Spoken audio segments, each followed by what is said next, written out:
મતલબ બીજાની ચોકીદારીમાં સમય એટલો બધો, એટલી બધી શક્તિઓ રોકી દઈએ બીજામાં કે આપણે પોતાના ઉત્થાન માટેનો સમય જ ન મળે.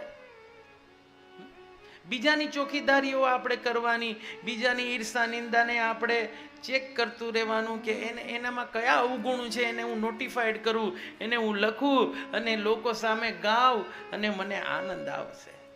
એમાં આપણને આનંદ મળે.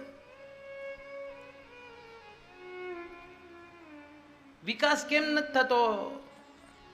બાપુ અમે બે પાંદડે. અરે કેવી રીતે બે પાંદડે?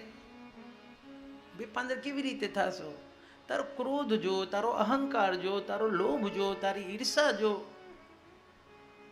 તારી વાસના જો, તારી શક્તિઓ તો વેરવિખેર ચારે બાજુ છે. એકાગ્રતાનું ઘર તો છે નહીં. ગુરુજીના ચરણે પ્રાયશ્ચિત કરવા જાય છે પણ ત્યાં પણ દોડ કરી નાખે છે.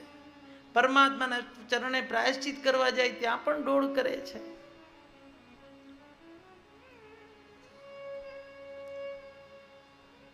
પલ પલમાં પલટાઈ જાય છે. શક્તિ વેર વિખેર હોય તો એકાગ્રતા કેવી રીતે આવે ને એકાગ્રતા ન હોય તો કોઈ પણ કાર્ય સંપન્ન કેવી રીતે થાય? સંપન્ન કેવી રીતે થાય?